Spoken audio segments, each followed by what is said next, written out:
Hello friends, welcome to KNP Kitchen. இன்னைக்கு நம்ம பார்க்க போறது ஒரு உப்மா வெரைட்டி. உப்மாவே பிடிக்காதவங்களுக்கு கூட இந்த உப்மா ரொம்ப பிடிக்குங்க. இதுக்கு சைடு டிஷ் வந்து கத்திரிக்காய் கோஸ்தோட சாப்பிட்டா இன்னும் ரொம்ப நல்லா இருக்கும். அதை எப்படி பண்ணலாம்ங்கற வீடியோவை நான் டிஸ்கிரிப்ஷன் பாக்ஸ்ல கொடுத்திருக்கேன். அதை பார்த்துக்கோங்க. இப்போ வந்து இதுக்கு இந்த டம்ளரால 2 டம்ளர் பச்சரிசி எடுத்திருக்கேன். அந்த 2 டம்ளர் பச்சரிசியை நல்லா கழஞ்சிட்டு ஒரு 1/2 an hour சோக் பண்ணி வைக்கணுங்க. 1/2 an hour சோக் பண்ணதுக்கு அப்புறம் பார்க்கலாம். இப்போ 1/2 an hour ஆயிடுத்துங்க. அரிசியை நான் வந்து ஒரு வடிதட்டுல வடிய விட்டுருக்கேன். இது நல்லா தண்ணி வடிஞ்சதுக்கு அப்புறம் ஒரு வெள்ளை துணியில இந்த அரிசியை ஸ்ப்ரெட் பண்ணிட்டு பார்க்கலாம். இப்போ அரிசி நல்லா தண்ணி வடிஞ்சிருத்து. இந்த மாதிரி ஒரு ஒயிட் கிளாத்ல நீங்க அதை ஸ்ப்ரெட் பண்ணி விட்டுக்கோங்க. இதுக்கு தேவையான பொருட்கள் ஜீரகம் இந்த ஸ்பூனால 1.5 ஸ்பூன் எடுத்திருக்கேன். மிளகு இந்த ஸ்பூனால 3 ஸ்பூன் எடுத்திருக்கேன். பாசிப்பருப்பு ஒரு 2 டேபிள் ஸ்பூன் இருக்கும். கடலைப்பருப்பு ஒரு 6 டேபிள் ஸ்பூன் இருக்கும். உளுத்தம்பருப்பு ஒரு 6 டேபிள் ஸ்பூன். இது ரெண்டும் எப்பவுமே நிறைய போட்டுக்கணும். கடலைப்பருப்பும் உளுத்தம்பருப்பும்.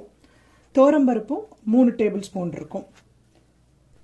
இங்க கொடுத்துருக்க அத்தனை இன்கிரீடியன்ஸையும் லைட்டா ட்ரை ரோஸ்ட் பண்ணிட்டு 1-2 உடைச்சு வச்சுக்கணும். இது திரும்ப பாடுறதுக்குங்க ஒரு 1/2 டீஸ்பூன் கடுகு, 2-3 வரமிளகா, 1 பச்சை மிளகா வாசனைக்கு, 1/4 டீஸ்பூன் வெந்தயம், கொஞ்சம் கட்டி பெருங்காயம், இதுலயும் அதான் நல்லா இருக்கும், கட்டி பெருங்காயம் தான் நல்லா இருக்கும், 1/2 டீஸ்பூன் உளுத்தம்பருப்பு, உடைச்ச உளுத்தம்பருப்பு, 1 டீஸ்பூன் கடலைப்பருப்பு, 2 ஆறுக்கு கருவேப்பிலை. ஒரு கடாயில ட்ரை ரோஸ்ட் பண்ண போறோங்க. இப்போ நான் கடலைப்பருப்பை சேர்த்துக்கிறேன். கொஞ்சம் கோல்டன் ப்ரௌனா ரோஸ்ட் பண்ணிக்கணும். கடலைப்பருப்பு நல்லா வறுத்தாச்சுங்க, வாசனை வந்துருது. இந்த ஸ்டேஜ்ல எடுத்துடலாம். இப்போ உளுத்தம்பருப்பு ஆட் பண்ணிக்கிறேன்.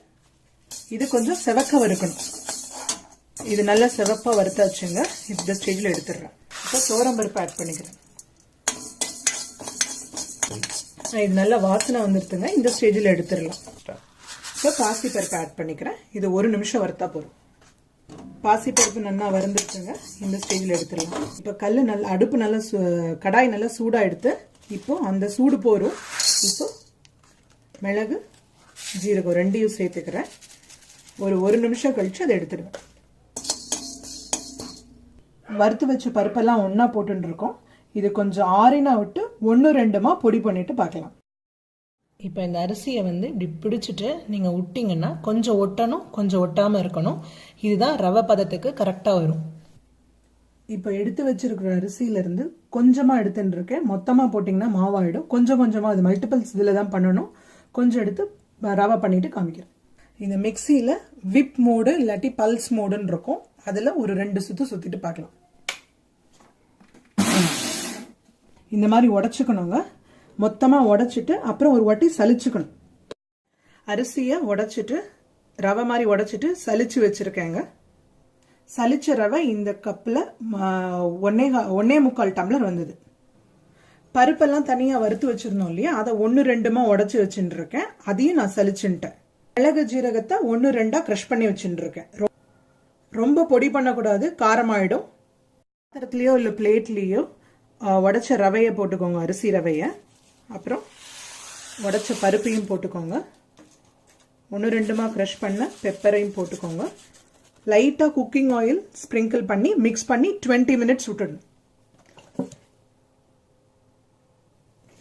லைட்டாக கையில் குக்கிங் ஆயில் எடுத்துட்டு இப்படி ஜஸ்ட் ஸ்ப்ரெட் பண்ணிட்டு இதை ஜஸ்ட் நல்லா மிக்ஸ் பண்ணி விட்டுடுங்க.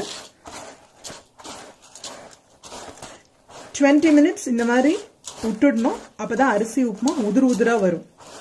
விஷயம் வந்து வெங்கலப்பானையில பண்ணா ரொம்ப நல்லா டேஸ்டியா இருக்கும். அதனால நான் வெங்கலப்பானையில பண்றேன். இதுக்கு நிறைய எண்ணெய் விடணும் வெங்கலப்பானையில பண்றதுனால. ஈவன் அதர்வைஸ் இந்த டிஷ்ஷுக்கு கொஞ்சம் எண்ணெய் ஜாஸ்தி பிடிக்கும். நீங்க டைரக்டா குக்கர்லயும் பண்ணலாம், இல்ல ஹெவி பாட்டம் கடாயில பண்ணலாம். எண்ணெய் காஞ்செடுத்து கடுகு சேர்த்துக்கிறேன். இப்ப வெந்தயம் போடுறேன். உளுத்தம்பருப்பு, கடலைப்பருப்பு, பெருங்காயம், வரமிளகா, கிரீன் சில்லி, curry leaves.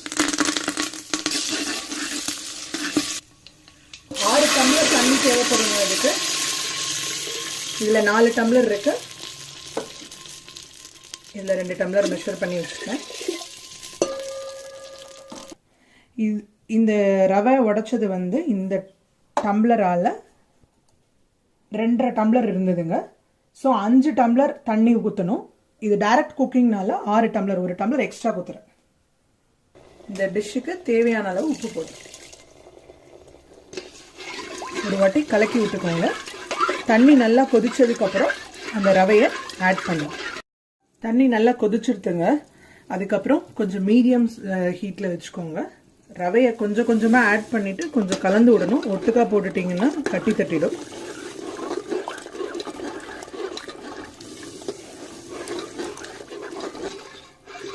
இப்போ ஒரு வாட்டி மிக்ஸ் பண்ணி விட்டுட்டு லோ டு மீடியமில் வச்சு மூடி போட்டுடலாம். மூடி போட்டுட்டு மீடியம் ஹீட்டில் வச்சிடலாம். ஒரு 20 மினிட்ஸ் கழிச்சு பார்க்கலாம். எவ்ரி 5 மினிட்ஸ்க்கு ஒரு வாட்டி திறந்துட்டு கலரிக்கணுங்க. இப்போ பார்த்தீங்கன்னா தண்ணி ஃபுல்லாக இஞ்சிடுத்து இந்த மாதிரி இருக்கும். இப்போ லோவில் வச்சு இன்னும் ஒரு 3/4 வாசி வெந்தெடுத்து இன்னும் ஒரு 7 நிமிஷம் இருக்கணும் லோவில். இப்போ நல்லா வெந்தெடுத்து கையால் பார்த்தீங்கன்னா ஸ்மாஷ் பண்ணி பார்த்தீங்கன்னா தெரியும். இப்படியே இன்னும் 5-10 நிமிஷம் விட்டிங்கன்னா கீழே பொறுக்கு ஃபார்ம் ஆகும். ஆனால் லோவில் வைக்கணும் ஹீட்டை.